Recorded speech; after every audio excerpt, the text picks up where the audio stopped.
Hello and welcome to today's episode of the Bikers Talk Show, the Talk for the biker, by the biker, and from the bikers. You are watching the Talks. Hi guys and welcome to today's episode of the Talk Show. It's all about motorcycles from a biker to a biker and talking with a biker. हम लोग ढूंढ रहे हैं एक असली story bikers की। Bikers क्या हैं, बाइकिंग कम्युनिटी क्या है और इसके बारे में हमारे को आज के गेस्ट से ज़्यादा अच्छा कोई नहीं बता सकता। बिकॉज हमारे पास हैं दिल्ली का फेमस बाइकर, ऐसा बाइकर जो ऑल इंडिया के अंदर फेमस है क्योंकि उनकी एक कम्युनिटी रन हो रही है, उसके अलावा उनकी बाइकिंग स्टोरीज भी हैं। तो आइए चलिए जानते हैं आज के गेस्ट से। अपना इंट्रोडक्शन वो खुद देंगे एज यूजुअल। तो आज मिलते हैं हम शशांक शेखर शर्मा से। प्रेजेंटिंग शशांक।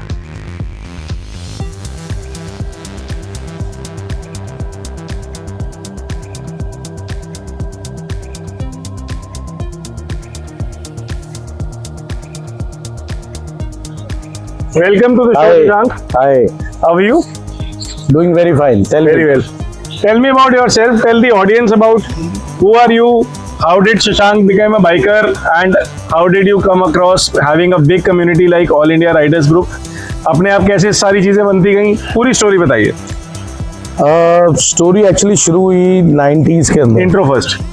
अच्छा, इंट्रो देना है। अपना कहाँ आप बॉर्न एंड ब्रॉट अप है, कब से आपका बाइकिंग का पैशन है, पूरी स्टोरी चाहिए। ओके, शुरू से ही शुरू करेंगे। बिल्कुल शुरू से बिल्कुल शुरू से शुरू करेंगे। तो नमस्कार दोस्तों मित्रों, मैं हूं शशांक और आप मुझे दिल्ली में कहीं पे भी बुलाएंगे तो हम अवेलेबल हो जाएंगे, और अगर हम अवेलेबल नहीं होंगे तो हमारा कोई ना कोई रिप्रेजेंटेटिव आपसे कनेक्ट ज़रूर करेगा। Should you be in need, we will be there. That's great. So निकुंज भाई, ये स्टार्ट जो हुआ ये ना स्कूल टाइम से ही शुरू हो गया था। अच्छा। I did my schooling in small city called Karnal. I was born in Delhi only. Okay. Schooling जो करनाल में हुई है तो असली पाप वहीं होते हैं।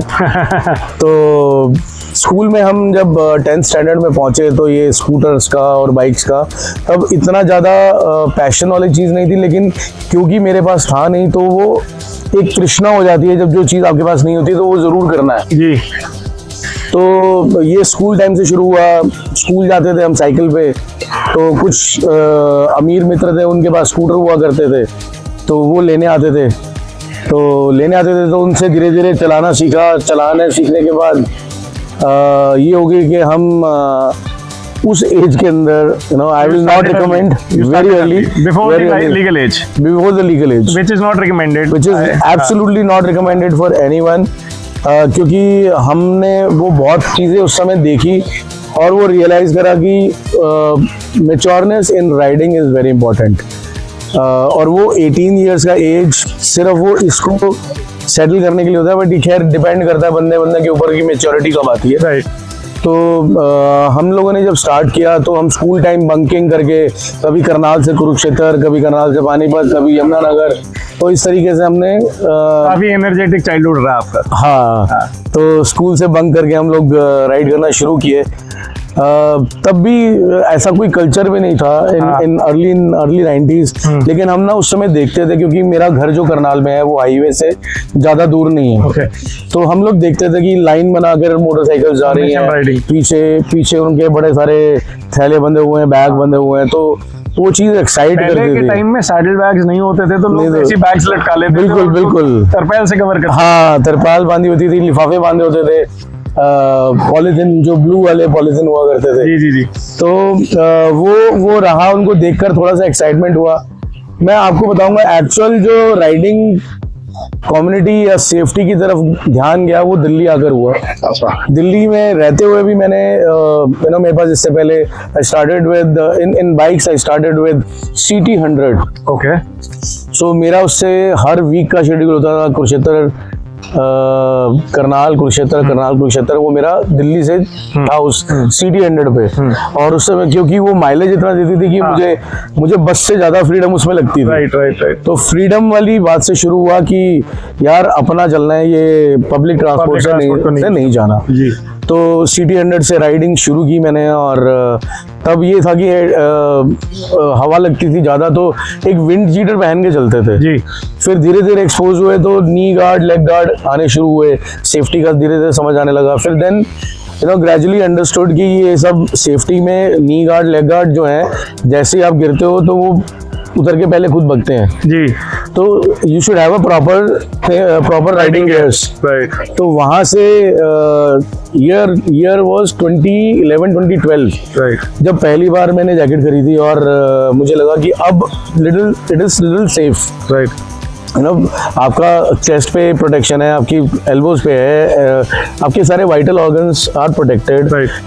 ये होगा प्रोटेक्शन, जॉइंट्स पे भी अच्छी प्रोटेक्शन है, जो लोगों के हाथ उस समय ज्यादा टूटा करते थे। ग्लव्स से बहुत प्रोटेक्शन हो जाती है, बहुत प्रोटेक्शन हो जाती आपको है। हड्डी टूटने से ज्यादा झरीटे परेशान करती हैं, क्योंकि हड्डी तो आपकी जुड़ जाएगी, झरीटों में जलन होती है बाद में।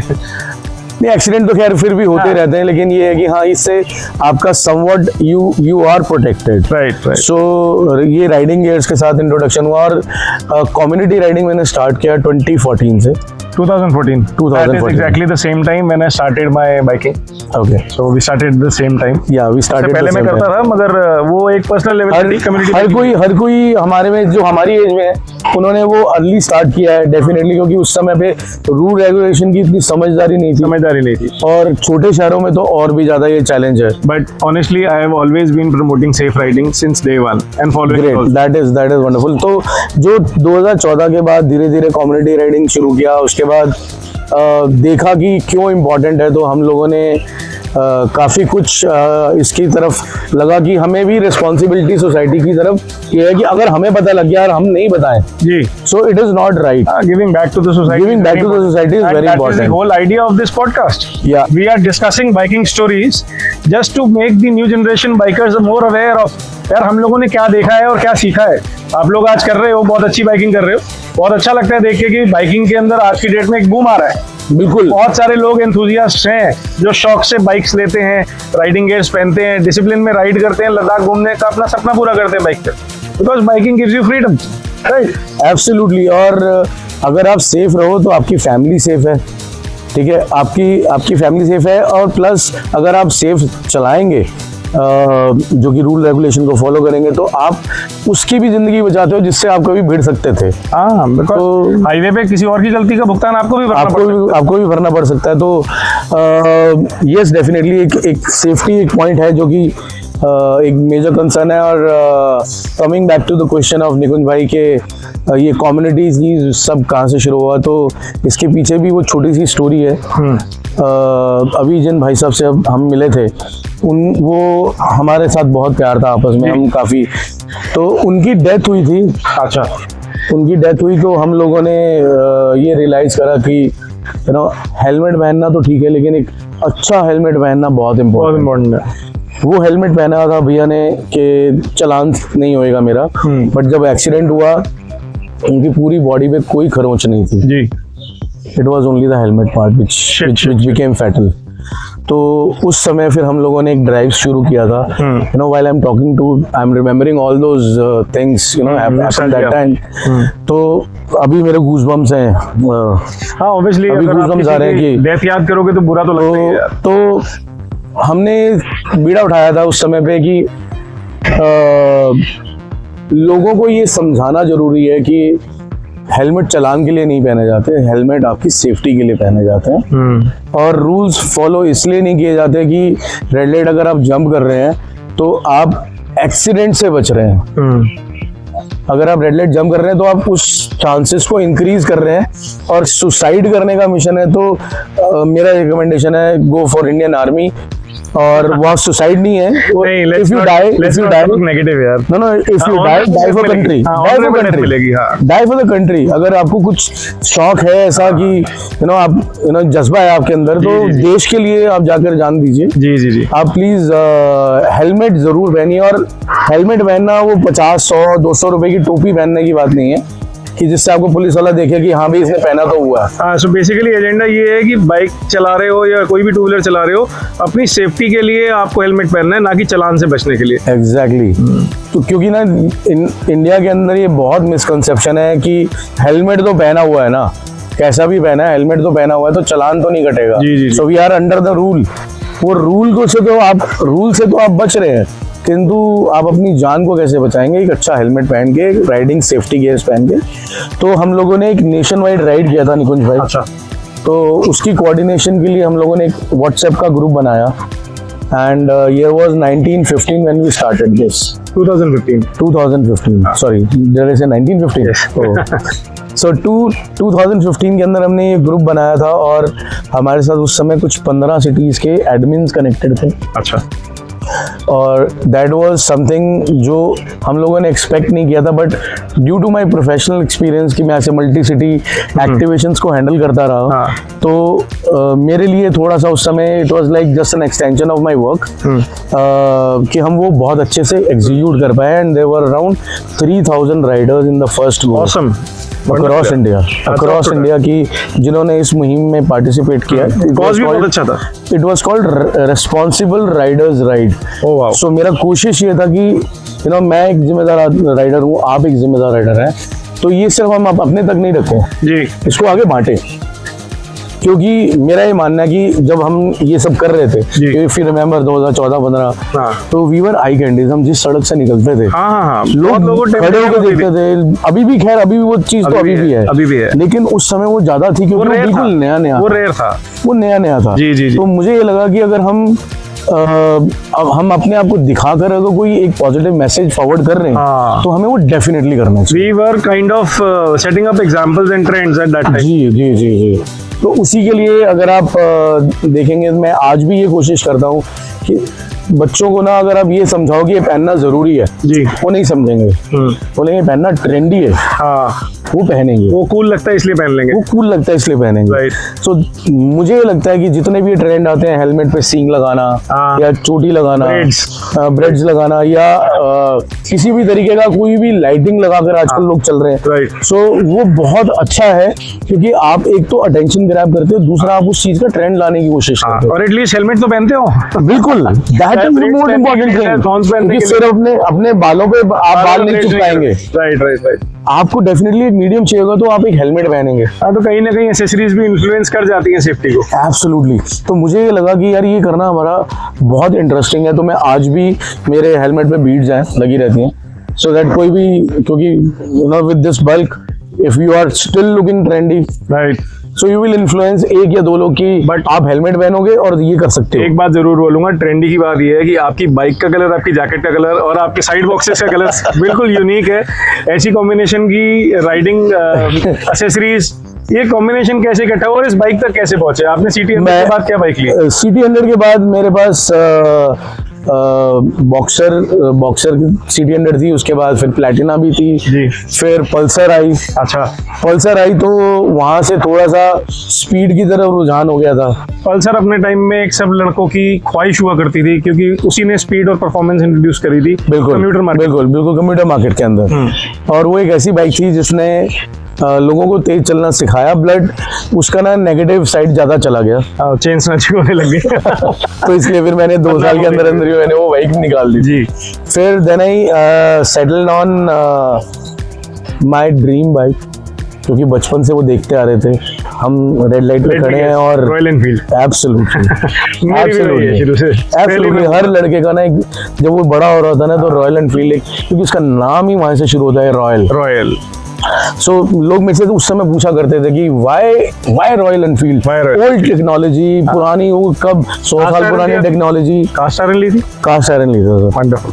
मेरे पास 72 मॉडल भी था। अच्छा, उससे शुरू किया था हमने। काफी शौकीन रहे हो।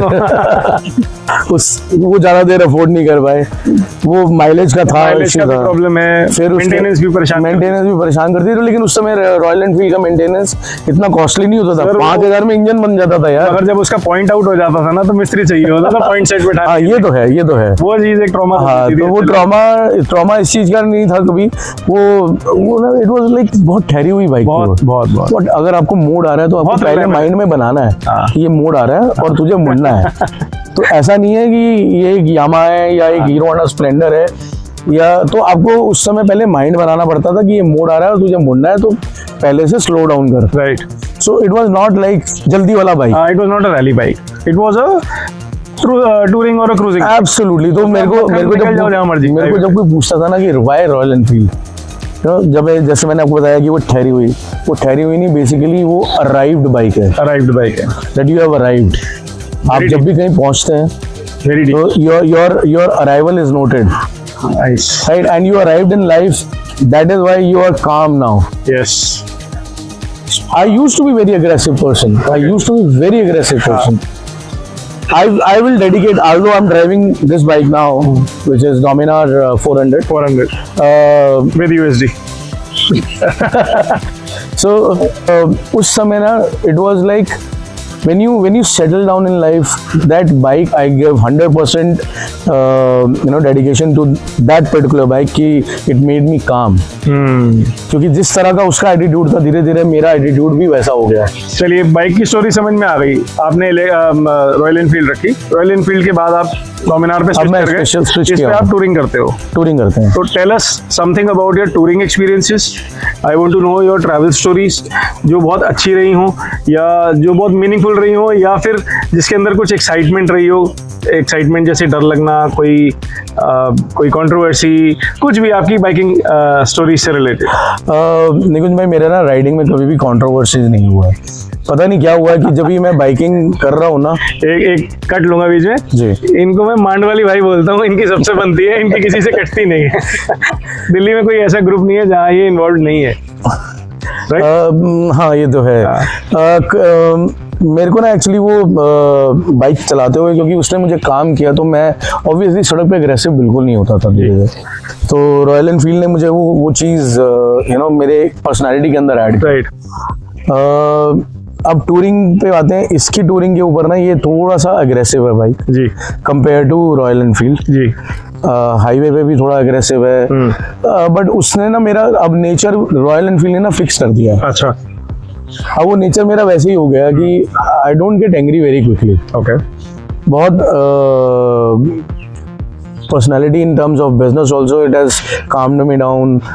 तो अभी मैं बिल्कुल शांति से हर चीज़ को देखता हूँ। और हाईवे पे ना कंट्रोवर्सी वगैरह मेरा कभी नहीं हुआ। हाँ, फनी इंसिडेंट्स बहुत हुए। Please go ahead. So I used to say this always, no guts no glory, जो कि हमारी इंडियन आर्मी का टैगलाइन है।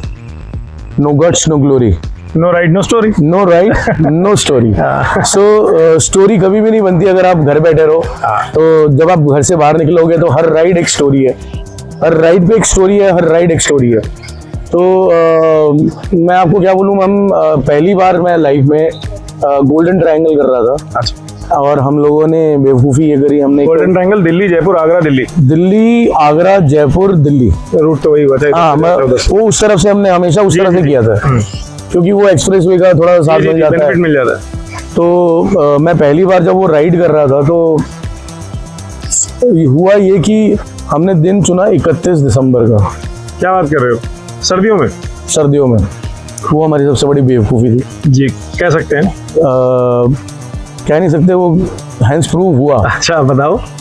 वो हुआ ये कि हमने चीज़ दिमाग में कहीं ख्वाबों ख्यालों में नहीं कि एक फॉग करके चीज़ होती है जो कि बहुत बड़ी दुश्मन है, जो कि बाइकर्स के लिए बहुत बड़ी दुश्मन है। हाँ। और क्योंकि आप ना आगे से सेफ है ना पीछे से सेफ है, देयर इज नो प्रोटेक्शन। तो हम लोग, और मैं ट्रूप लेके चढ़ा, 8 लोग लेके चला मैं लीड कर रहा हूँ। अच्छा। हमें यहाँ से फरीदाबाद तक तो उतनी ज़्यादा दिक्कत नहीं है, पर हमने ना एक्सप्रेस वे छोड़ दिया उस दिन कि कोई पीछे से साफ कर जाएगा। ओके। क्योंकि दिखेगा नहीं, और वहाँ पर खुला रास्ता है तो ज़्यादा फॉग रहती है। और कार और ट्रक वाले ना वो ये देखते हैं कि खाली रास्ता, कोई बात नहीं, कौन आया होगा। और बाइक वाले को तो लीस्ट एक्सपेक्टेड होता है। राइट। ज्यादातर बाइक वालों को रिस्क भी हाईवे पे ही होता है। हाँ, तो इसीलिए हमने सोचा कि हम एक रेगुलर वाले से चलते हैं जहाँ पर लोकल ट्रैफिक मिलेगा हमें, उससे हम थोड़ा सेफ रहेंगे। तो हम लोगों ने रात को 12 बजे राइड स्टार्ट की और हम 2:30 बजे फरीदाबाद क्रॉस किया हमने, और आगरा पहुंचते पहुंचते हमें सुबह के 9:30 बज गए। सीरियसली? जी। इतना टाइम आगरा तक? बहुत लंबा हो गया यार ये तो। मतलब 9.5 घंटे लगे हमें आगरा पहुंचने में। हाँ। हमारे सारे कपड़े ओस से गीले हो चुके थे। जी। ग्लव्स गीले हो चुके थे। जी। आप उनका सोचिए जो आपकी तरह चश्मा पहनते हैं, उनकी बहुत बुरी हालत थी। हाँ, मिस्टिंग हो जाती क्योंकि हेलमेट फ्लैप उठाएं हाँ। तो आंखों के ऊपर सामने से ठंड पड़ रही है, जी जी जी और बंद करें तो सांस की। जी। तो बहुत टफ सिचुएशन थी वो। और उसमें हो ये रहा था कि मैं सबसे आगे था, तो जो फॉग थी ना वो एक कर्टन बन गया था। ओके। अब कर्टन पे क्या होता है, जब आप पीछे से लाइट मारोगे तो सामने इमेज बनती है। सामने इमेज बनती। तो हर की जो लाइट आ रही थी उसमें आप अपने आप को देख पा मैं अपने आप को देख रहा था, तो हर थोड़ी देर के बाद ब्रेक डाउन कर रहे थे। लेकिन उस दिन हमारे साथ ये हुआ कि एम्बुलेंस हमारे पीछे चलने लगी, अच्छा। तो वो हम पीछे से थोड़ा सेफ हो गए। भगवान कहीं ना कहीं से मदद भेज देता है। बिल्कुल भेज देते आगे आप थे, पीछे जो है एम्बुलेंस आ रही। उसके बाद हम आगरा पहुंचे, हमने नाश्ता किया। साईं की तकिया गुरुद्वारा है वहाँ पर, उसके जस्ट नजदीक एक पिंड बलूची था, तो वहाँ पर हमने नाश्ता किया। फैंसी, हाँ, फ्लेक्स कर रहे हैं पिंड। बहुत बहुत बहुत क्योंकि ना राइडर्स जनरली ढाबों पे खाते हैं। हाँ, जनरली ढाबों पे खाते हैं, लेकिन साईं की तकिया गुरुद्वारा था, वहां पर हमें सबको सारे शूज वूज सब खोलने पड़ते थे। हाँ। तो इसलिए हमने गुरुद्वारे में नाश्ता ना करके हम गए, लंगर छकने की बजाय हमने वहां पर ढाबे रेस्टोरेंट पे ले लिया, क्योंकि एक तो वहाँ एसी था जी, रिलीफ मिल गया। वहाँ पे कंट्रोल्ड एनवायरनमेंट था सारा, प्लस वहाँ पे एक नीट एंड क्लीन टॉयलेट मिलना था हमें, बहुत जरूरी है। क्योंकि 9:30 हो गए थे और हर आधे घंटे के बाद हमने ब्रेक लिया था, चाय पिया था, कुछ ना कुछ खाया था, तो वो प्रेशर बिल्डअप हो रहा था, एडजस्ट करना भी जरूरी था। तो अच्छा ये हुआ, बहुत अच्छा हुआ। फिर उसके बाद छोटा सा ब्रेक जी, हाईवे में ये एडजस्टमेंट के बारे में कई सिचुएशन ऐसी भी बन जाती हैं कि कोई जगह नहीं मिलती, तो पेट्रोल पंप है। Petrol pump, very good advice, petrol pump है। बेस्ट, मैं कुछ नॉटी आंसर एक्सपेक्ट कर रहा था, बट आपने बहुत लॉजिकल आंसर दिया। पेट्रोल पंप से मैं एग्जैक्टली वही बोलूंगा कि मैं I don't pee on the roads. Very good.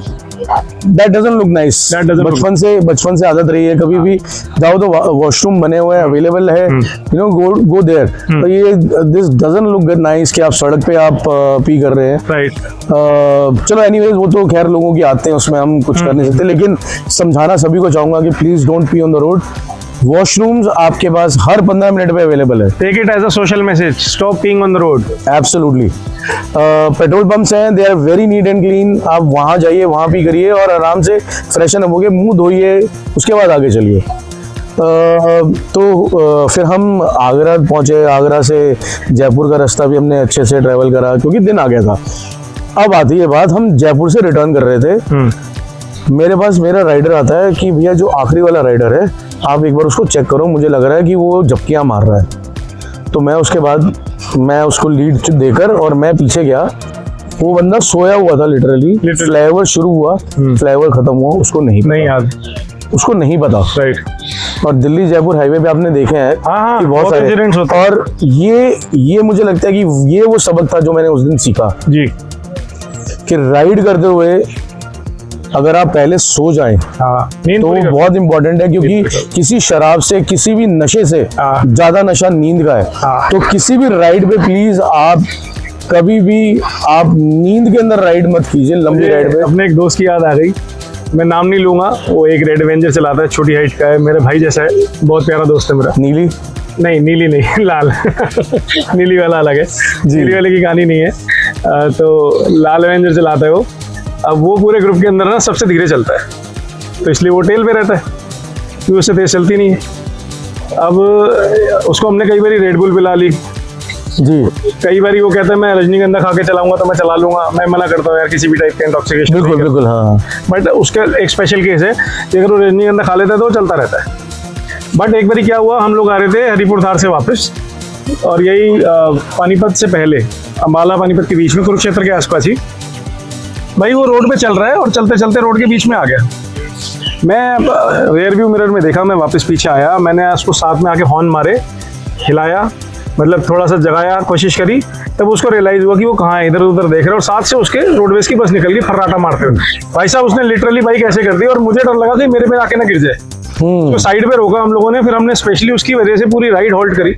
हम लोगों ने होटल लिया और रात वहीं गुजारी, उसके बाद हम आगे चले, क्योंकि रात की नींद जो 3-4 बजे की होती है, जिसको लगती है ना नशे की तरह, बहुत गंदी लगती है। तो ये तो आपकी बात जायज़ है कि नींद बिल्कुल। पूरी होनी बहुत ज़रूरी है। नींद पूरी होना बहुत ज़रूरी है किसी भी राइड पे, और खासकर अगर आप लंबी राइड पे जा रहे हैं। बहुत सारे लोग बहुत सारे इलाज देते हैं उसके, red bull is one of them, हाँ। काली मिर्च। हाँ, but I have experience this, अगर आप किसी ढाबे पे रुककर आप 15-20 मिनट की एक अच्छी नैप ले लें, that is always helpful. Mind relax हो जाता है। अच्छा, माइंड रिलैक्स हो जाता है, और वो 15 मिनट आपको कम से कम 1.5-2 घंटे की राइड देगा अटेंटिव। बिल्कुल। और राइड पे अटेंटिव होना बहुत इंपॉर्टेंट है, क्योंकि गलती सिर्फ आपकी नहीं हो सकती, गलती और पे एक कोई चीज़ भी हो और है, सकता अगर है। आप कभी नाइट राइड कर रहे हो ना, तो हैवी खाना मत खाओ, क्योंकि खाना खाने के बाद हैवी नींद आ जाती है। निकुंज भाई, इस चीज के लिए मैं आपको एक बिल्कुल अपना एक्सपीरियंस बताऊंगा। Please, go ahead. मेरा एक्सपीरियंस ये था कि मैं दिल्ली से निकलता था और मुरथल पे बैठ के पहले मैंने 3-4 पराठे खाने। उस समय डाइट अच्छी थी। अब राइड करते हुए अब असूल बिल्कुल चेंज हो चुके हैं। कुछ समय पहला काम ही यही होता था, भाई दिल्ली के बॉर्डर टाप लिया, अब पराठे चाहिए, मुरथल के पराठे, अब पराठे चाहिए, दिल्ली का बॉर्डर टापा है, साथ में पराठा मक्खन। चाहिए, मक्खन व्हाइट वाला, मक्खन वाइट वाला। और लस्सी भी मारा करते थे। लस्सी सबसे बड़ा जो है नशा देती है। मेरे को पर्टिकुलरली लस्सी सूट नहीं करती। मैं तो बिल्कुल लस्सी पी के ऐसे हो जाता हूँ, आप तो सोना है। आधी बोतल शराब पी के नहीं ले, लेकिन एक गिलास लस्सी का लेके लस्सी। कमरे में बज रहा है। मीठे नशे। पूरा नशा मीठे नशे। राइड के वक्त मैंने 2 चीजों में चेंज किया है अब अपना। एक तो मैं राइड की स्टार्ट हमेशा रात को करता हूँ अब अपने, मैं भी ऐसे ही करता हूँ, क्योंकि दिन के अंदर ना आपको लोकल ट्रैफिक, हाँ। सनलाइट आपको बहुत एक डिस्टर्ब गर्मी से करती है। बचना हो जाता है। रात के टाइम जो जिसको ड्राइविंग सेंस है, जिसको ड्राइविंग सिग्नल्स पता है, वही ज्यादातर रात की ड्राइविंग करते हैं। दिन में तो लोकल ट्रैफिक भी हाईवे पे आ जाता है जी। और ऐसे भी कम्यूटर्स होते हैं जो फ्रेशर्स होते हैं, उनको idea जानवर नहीं- भी आपको ज्यादा मिलेंगे जानवर भी ज्यादा। दिन के टाइम में। बिल्कुल सही कह रहा है। तो इसलिए मैंने एक तो पहला चेंज ये किया कि मैंने, देखिए ये एडवाइजेबल या ऐसा कुछ नहीं है कि मैं एडवाइस दे रहा हूँ कि आप रात को ये शुरू आपकी करो। अपनी पर्सनल प्रेफरेंस है। This is my personal preference. अगर आपको रात में चलाने में कंफर्टेबल है, क्योंकि कई लोगों को लाइटों से प्रॉब्लम होती लाइट से है, प्रॉब्लम हो। तो वो प्लीज मेरे इस इंटरव्यू को लेकर एक बेंचमार्क नहीं बनाए। नहीं, एवरीवन टू देमसेल्फ है। अपने हिसाब से प्लीज अपना राइडिंग स्टाइल फिक्स कीजिए। मुझे ये लगता है कि मेरे को लोकल ट्रैफिक से डिस्टर्बेंस ज्यादा होती है, तो इसलिए मैं रात को ड्राइव करता हूँ। एक मौसम ठंडा मिलता है मुझे, और आप मुझे देख ही पा रहे होंगे तो थोड़ा सा हैवी हूँ, तो गर्मी ज्यादा लगती है। मैंने कुछ नहीं बोला। थोड़ा सा हाँ। थोड़ा सा हूँ, ज्यादा नहीं। तो गर्मी ज़्यादा लगती है, तो एक तो इसलिए मैंने अपना राइडिंग स्टाइल चेंज किया। दूसरा, मैंने अपने राइडिंग स्टाइल के अंदर ना ये चेंज किया कि मैंने चलते वक्त खाना बंद कर दिया। ठीक है। अगर कुछ खाना है, चाय के साथ बिस्किट या sandwich, paratha strictly cut off. KitKat और डेयरी मिल्क छोटी वाली 5 रुपए वाली वो रख लेता हूँ। एक किटकैट या एक डेयरी मिल्क खा लो छोटी, तो आपको कम से कम भी नहीं तो 1-1.5 घंटे के लिए एनर्जी की जरूरत नहीं पड़ती। हाँ, तो ये भी एक chocolate is a good mood changer. Plus आपकी नींद तोड़ने में बहुत हेल्प करता कॉफी है। के साथ मजा आ जाता है। हाँ, मूड बन गया मेरा। बिल्कुल बिल्कुल। तो it is not recommended, it depends upon your thing कि आप कैसे राइड कर रहे हैं। आप रात में राइड कर रहे हैं, आप दिन में राइड कर रहे हैं, बट आप जब भी राइड कर रहे हैं प्लीज़ मेक श्योर आप अटेंटिव हैं सड़क पर, आपने पूरी नींद ली हुई है, आपको नींद नहीं आना चाहिए। तीसरा सबसे important, definitely liquor is not advisable while on a two wheels drive. Totally eco on that.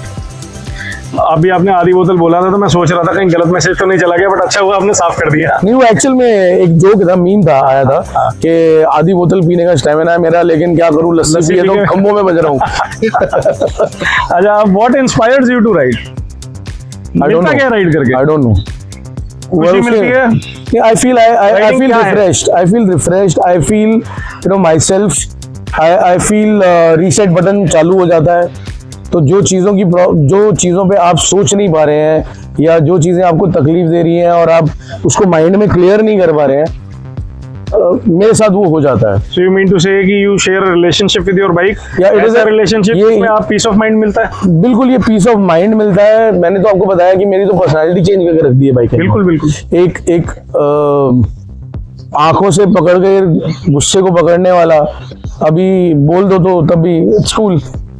तो कहीं ना कहीं ये चीज होती बहुत अच्छी है कि आप लाइफ में कभी भी किसी भी चीज से सीख सकते हो। निकुंज भाई, ये मेरे को लगता है कि this is one of the best medicine which all people who are suffering from depression and anxiety should try, and not in large groups. you know, be with yourself, your bike. It is like an avatar. हाँ, You know, you connect your, you know, umbilical cord with your bike. बहुत deep हो गया, Avatar movie की तरफ चले गए हम। मैं ये कहूँगा कि आपको शायद इस बारे में ना पता हो, बट मैं रिलेशनशिप मैनेजमेंट, रिलेशनशिप काउंसलिंग भी करता हूँ। Very nice. डिप्रेशन और एंजाइटी के पेशेंट्स को हेल्प करता हूँ वापस सर्वाइव होने में। जी। और वो मैं एक पर्सनल लेवल पे अलग से करता हूँ। That is totally different from my Oh, lovely, biking lovely. मैं खुद डिप्रेशन से निकला था, मेरे को मेरी बाइक ने बहुत हेल्प किया था। Absolutely. It give me the best of my life, it give me the best of my friends. बहुत अच्छे लोगों से मिलना हुआ मेरा बाइकिंग के अंदर, बहुत अच्छी लाइफ बन गई बाइकिंग के साथ। तो मैं फाइट कर पाया। ऐसा नहीं है कि मैं सबको बोलता हूँ कि जाओ बाइक उठाओ और निकल जाओ, बट हाँ, मुझे चीज़ों को देखने का नजरिया मिल गया। ये मुझे लगता है कि करना चाहिए, करना चाहिए, ये करना चाहिए। अगर खुद, you know, खुद से जुड़ाव चाहिए ना, तो आपको अकेला होना पड़ेगा। बट एक बात बोलूँ, जी, it is an expensive hobby. Yes, तेल भी फूकता है, तेल भी फूकता है, टाइम भी फूकता है, और आपको जितना टाइम आप काम नहीं कर रहे उतना टाइम वो भी फूकता वो भी है। फूकता है।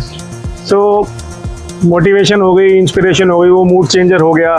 उसके अलावा अब ये एक कम्युनिटी की बात करते हैं, आपके ग्रुप की बात करते हैं। आपने बताया कैसे स्टार्ट हुआ, सिर्फ 15 एडमिन्स के साथ, और आज की डेट में आपके पास बहुत लंबी बैंडविड्थ है, हर जगह कनेक्शंस है। Absolutely. मैं खुद अभी कन्याकुमारी गया था, तो मेरे को चेन्नई में कुछ हेल्प चाहिए थी, तब इन्होंने मेरे को कनेक्ट करवाया। मेरे को कलकत्ता में चाहिए था, कोची में चाहिए था। हर जगह पे इनके कोई ना कोई रिसोर्स ऐसे हैं जो कि हेल्प करने के लिए रेडी रहते हैं।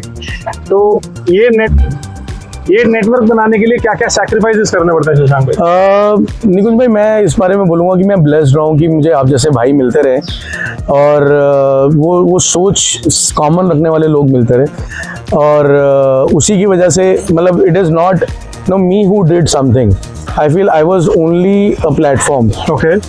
So you provided a platform for people to come together. Yes, it was just a platform. It was needed. It was needed. And you Everybody provided wanted to have it. Right. But it was like I was at that time, by God grace, I had that initiative. वो हो गया और सबने support किया उसको। मतलब चाहे आप लेंथ ब्रेड कहीं से भी पकड़ लो, आपको हमारे हर एक एडमिन वहाँ पर, अब ग्रुप के भी कुछ एडमिन है ताकि लोकल लेवल पे, क्योंकि क्या होता है ना कि हर एक एरिया का एक इन्फ्लुएंसर है। जी। इन्फ्लुएंसर का मतलब कि उसको लोग जानते हैं, लोकल फेवरेट है वो, और उनको जानने की वजह से क्या है कि वो अगर मुंबई में बैठे हैं तो पुणे में भी कनेक्टेड है। हाँ, जैसे हम यहाँ बैठे हैं तो हम पानीपत में भी कनेक्टेड है, करनाल में भी कनेक्टेड है। और ये जो हमारे पीछे से अभी बाइक्स भाग भाग के निकली हैं, इनको हम बाइकर नहीं काउंट करते हैं, क्योंकि ये सेफली नहीं चला रहे हैं। Don't compare us with the bikers that अभी पीछे विजन में दिखाई दिए। हम लोग आउटडोर शूट इसीलिए कर रहे हैं बिकॉज हम लोग कितने रिस्पॉन्सिबल हैं और लोग कितने मिस्चीवियस हैं, ये डिफरेंस दिखाई देता रहे आपको साथ के साथ। ये बाय द वे ढाबा लेन है, जो कि बहुत फेमस है, और बदनाम गली है ये हमारी। क्योंकि ना यहाँ पर ठीक है, बाइकर्स आते हैं, ओल्ड स्कूल बाइकर्स भी आते हैं और न्यू स्कूल बाइकर्स भी आते हैं, और खासकर वो बाइकर्स भी आते हैं। जेन ज़ी बाइकर्स का थोड़ा सा ना मुझे ये लगता है कि उनके लिए ना बाइकिंग सिर्फ एक कैमरा अपॉर्चुनिटी हो गई है, प्रॉप हो गया यार, प्रॉप हो गया है। जैसे पहले गिटार था, लड़की एब्सोल्युटली, हाँ, ये लड़कियां, मतलब लड़कियां को फेवरेट बनना है तो गिटार आना जरूरी था। अब वो हमारी एज थी भाई, तो गिटार भी ना बजाया। हम तो शुरू से बाइक पे चढ़ गए। जी, ये शायद रहा कि उतना लड़कियां हमारे आसपास नहीं हुई हैं, लेकिन आई फील कि चलो किसी तरीके वो बाइक से कनेक्टेड है, बट उससे प्रॉब्लम ये हो रही है ना कि 3-4 साल के बाद ना उनका वो बाइक इंटरेस्ट खत्म हो जाता है। राइट।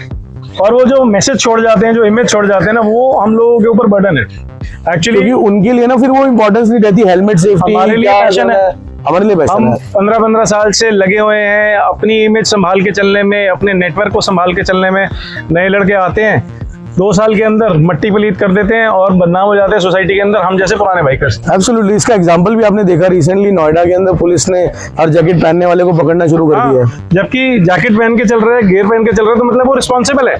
अगर आप ऐसे राइडर को रोकोगे, डॉक्यूमेंट्स भी मिलेंगे उसके। बिल्कुल, मैं आपके सौजन्य से ये चीज रिक्वेस्ट करता हूँ नोएडा पुलिस को, प्लीज जो रिस्पॉन्सिबल राइडर्स हैं और सिस्टमेटिकली चल रहे हैं, प्लीज उनके ऊपर एक्शन मत लीजिए। डेफिनेटली हम भी कंप्लेंट करते हैं, मैं खुद कंप्लेंट करता हूँ, जो गलत तरीके से राइड कर रहे हैं हाईवे के ऊपर या सड़क के ऊपर। एम्बियंस मॉल में बहुत सारे स्टंट राइडर्स आने लगे हैं, तो मैं if I am standing there, I dial 112। अच्छा करते हो। आई डायल 112 एंड इन्फॉर्म कि यहाँ पर ये हो रहा है और ये गलत है। तो ये इम्पोर्टेंट है दोस्तों। अगर अगर आपको अपनी कम्युनिटी की इज्जत रखनी है तो जो नाम बदनाम कर रहे हैं प्लीज उनको कॉल आउट कीजिए, उनको बताइए कि ये सही तरीका नहीं है। मैंने उनसे खुद जाकर पूछा कि क्या आपको क्या ऐसा रीजन लगता है कि मुझे आपकी कंप्लेंट नहीं करनी चाहिए। राइट, आपको बाइकिंग का शौक है, बाइकिंग कीजिए, तमाशा मत कीजिए, क्योंकि आपके तमाशा करने की वजह से कहीं ना बाकी की पूरी कम्युनिटी के ऊपर एक गंदा दाग आ रहा है। देखो बॉलीवुड ने हमारी बाइकिंग को ना बहुत हार्म किया है। विदाउट हेलमेट धूम टू उन्होंने बाइक चोरी तो एक सेपरेट चीज है, वो स्टोरी का एक हिस्सा हो गया, लेकिन जो वो प्रोजेक्ट करते हैं ना विदाउट हेलमेट राइड कर रहे हैं, तो जो नया बच्चा आने वाला है ना, इमेज बनी हुई है। हाँ, बाइकर्स की एक इमेज बनी हुई है, bikers are badass, bikers are macho, bikers are aggressive, है ना, which is not the scenario, aggressive नहीं है, which is not the scenario, which is not the scenario at all। जो रिस्पॉन्सिबल राइडर्स राइडिंग कर रहे हैं तो उनको रिस्पॉन्सिबल राइडिंग के लिए they should not get arrested for that। पहले के मुकाबले अभी विमेन राइडिंग बहुत एक्टिव हो गई है। हाँ, अभी ये मेरे को इस बहुत चीज़ की अच्छा बहुत है। खुशी है कि इंक्लूसिवनेस आ गई है, हमारी ब्रदरहुड के साथ साथ सिस्टरहुड भी अच्छा सा एक्सपैंड हो रहा है। Many of my biking sisters, many of my biking friends. जी, मैं इस चीज में एक ऐड करूंगा पॉइंट। मैंने एक ऑल इंडिया राइडर्स ग्रुप का एक प्रोफाइल बनाया, तो उसके अंदर it starts with this community is gender neutral. Perfect. आप लड़की हैं लड़का है, ये मैटर नहीं करता है, आप राइडर हैं ये इम्पोर्टेंट है। तो उसकी वजह से ना बहुत सारी लड़कियां अब खुल के सामने आने लगी हैं, बहुत सारे ट्रेनिंग स्कूल्स खुल गए हैं लड़कियों के लिए, because they always wanted to have that. और ये होना ही चाहिए, मतलब लड़कियों को ये अपॉर्चुनिटी होना ही चाहिए। आई एम ऑल्सो इंक्लूसिव के लिए पॉजिटिव यार, मेरे को तो अच्छा ही लगेगा, और लोग आएंगे और सीखने को मिलेगा। एब्सोल्युटली, ये जो लड़कियों का आना है ना, that gives them more freedom and this gives a sign that we are good people, we are not bad people. और व्हील हमारी सभ्यता का, हमारी संस्कृति का, इवन हमारे फ्लैग का भी पार्ट है, एक इम्पोर्टेंट हिस्सा रहा है। व्हील चला है तो हमारी सोसाइटी ने ग्रो किया है, तो let girls also have wheels. अगर आपकी बेटी ड्राइविंग सीखना चाहती है तो कनेक्ट कीजिए, आपको डेफिनेटली कोई ना कोई हेल्प जरूर मिलेगी। मेल फीमेल दोनों ट्रेनर्स मिल जाएंगे। ये नमूना देखो, ये नहीं करना है, ये नहीं करना है, यही सीखना है कि ये सब नहीं करना है, क्योंकि ना ये आप थोड़े टाइम के लिए अच्छा लगता है, वो देखने में अच्छा लगता है, लेकिन वो आप ना आपकी लॉन्ग लाइफ रहती है, ना जिसके साथ आप भिड़ोगे उसकी लॉन्ग लाइफ रहती है। मैं जहाँ पे खड़ा हूँ यहीं पे अभी थोड़े बहुत स्टंट्स करने वाले लोग कर रहे हैं अपनी एक्सरसाइज, बिकॉज इनको अटेंशन चाहिए। अभी लास्ट वीक इसी रोड के ऊपर एक लड़के का एक्सीडेंट हुआ है और उसका सर फटा है सिर्फ व्हीली करने के चक्कर में, और वो किसी की नई गाड़ी के अंदर जाके टकराया था, उसकी गाड़ी का भी 60-70 हजार रुपए का नुकसान हो गया। देखिए नुकसान है। इसी सड़क पे निकुंज भाई, आप ने शायद पहले यहाँ पर, आपको स्टोरी पता नहीं है, एक ये कैमरा यहाँ पर है तो इस वजह से इनका ये रेगुलर चलेगा अभी। चलो हमारे को कोई प्रॉब्लम नहीं है, but being an outdoor shoot थोड़ा साउंड का आपको हो सकता है प्रॉब्लम हो। प्लीज इस चीज का थोड़ा सा हम उसके लिए माफी चाहते हैं, क्योंकि ये ओपन है तो ओपन तो रहेगा ही। यहाँ पे एक हेड ऑन कोलिजन हुआ था, फेटल दोनों ऑन द स्पॉट खत्म हुए थे। अभी थोड़े टाइम पहले की बात है जी। तो मेरा ये रिक्वेस्ट है कि इस तरह की पब्लिक रोड्स पे प्लीज स्टंट मत कीजिए। आपको करना है, there are special places, there are special trainers, वो डू इट, करो वहाँ पे कीजिए। और इतना ही स्किल है तो आर्मी ज्वाइन कर लो ना। वहाँ पे अलग तरीके से बंदूक चलाने को भी मिलेगी, और ज्यादा कूल लगोगे। और क्या कूल लगोगे। और आर्मी की dress is like a blessing, most honourable. हम अपने टॉपिक पे वापस आते हैं कि राइडिंग कम्युनिटी का आज की डेट में सिनेरियो ये है भैया कि मेजॉरिटी जो है वो अब कैमरा ओरिएंटेड और स्टंट ओरिएंटेड हो गई है। अटेंशन सीकर्स हैं बेसिकली ज्यादा, उनको सिर्फ अपना इंस्टाग्राम पोस्ट डालना है, अपने आप को कूल दिखाना है और नंबर ऑफ फॉलोअर्स बढ़ाने हैं। इसीलिए if you are seeing a major splurge in high end bikes, क्योंकि वो स्टंटिंग पे थोड़ा इजीली पॉसिबल है, हाई पावर बाइक्स, लेकिन इंडिया की रोड्स पे मेरा ये मानना है, आई डोंट नो एक्सपर्ट्स का कुछ भी मानना हो सकता है, लेकिन I am not an expert. मुझे लगता है कि इंडिया की रोड पे not more than 650 should be allowed. Sir मैं ये बताऊं आपको, हमारी दिल्ली के ही एक स्पेशल सुपर बाइकर हैं जो कि एक लेजेंडरी सुपर बाइकर हैं, डॉक्टर अरुण थरेजा जी। उनके पास ऐसी कौन सी मोटरसाइकिल है जो उन्होंने नहीं चलाई? The way he responsibly rides is unmatchable. इतनी रिस्पेक्टिवली वो अपनी बाइक्स को चलाते हैं, इतने प्यार से उन्होंने अपना गैराज बना रखा है और इतने तरीके से उनकी बाइक्स चलती हैं कि उनसे हमें सीखना चाहिए, ना कि ये कि हमने ले लिया कोई भी कबूतर और उसके ऊपर लग गए उड़ने के लिए। 28 बाइक्स हैं उनके पास। जी बिल्कुल। 2 गैराजेस बने उनके बारे में उनके गैराज में जाके उनके साथ बात करेंगे। ठीक है, वो हम लोग आने वाले एपिसोड में हम डेफिनेटली सर के साथ बात करने की कोशिश करेंगे अगर वो टाइम देते हैं तो। एंड आई थिंक हमारी कन्वर्सेशन अभी कई घंटों तक और चल सकती है, but for first episode I think this is very conclusive one कि हम लोगों ने अच्छे मैसेजेस दे दिए, हमने अपनी राइडिंग स्टोरी शेयर कर दी। मिलेंगे आगे की और नई डिस्कशंस के साथ एक अगले एपिसोड के अंदर। For today we'll call it off, but before that give a nice message to the community. Helmet पहनिए, नींद में गाड़ी मत चलाइए और हवाबाजी मत करिए और सड़क पे चलते हुए सौंदर्य दर्शन मत कीजिए। नहीं तो देव दर्शन हो सकते हैं। तो सड़क पे जब आप चलिए तो फुल अटेंशन के साथ चलिए, और अगर आपको लगता है कि कोई बाइकर रास्ते में खड़ा है और किसी प्रॉब्लम में है, अगर आपके लिए पॉसिबल है तो प्लीज डेफिनेटली रुकिए, उसकी हेल्प कीजिए। अगर आप हेल्प नहीं कर सकते तो हेल्प से कनेक्ट कर दीजिए। हाँ। तो ये मेरा एक रिक्वेस्ट और मैसेज कह लीजिए, जो भी है मेरा ये मैसेज यही रहेगा कि for the bikers, by the bikers and by a biker. तो मैं आपसे यही रिक्वेस्ट करूंगा कि कमेंट कीजिए, आपको ये डिस्कशन हमारा यूजफुल लगा कि नहीं, अच्छा लगा कि नहीं। आप कौन सी सिटी से देख रहे हैं प्लीज़ हमें बताइए। क्या आप दिल्ली के किसी ऐसे बाइकर को नॉमिनेट करना चाहते हैं जिसका हम डिस्कशन करके पॉडकास्ट करें, तो आप प्लीज़ उनका नाम भी नीचे रिकमेंड कर सकते हैं। हम कोशिश करेंगे उनसे टाइम लेके उनके साथ भी उनकी स्टोरी शेयर करने का। For today thanks a lot Shashank भाई, it was lovely having you here and मिलते रहेंगे, बातें करते रहेंगे और आगे आपको बहुत अच्छा कंटेंट लाते रहेगा। Thanks a lot, bye bye.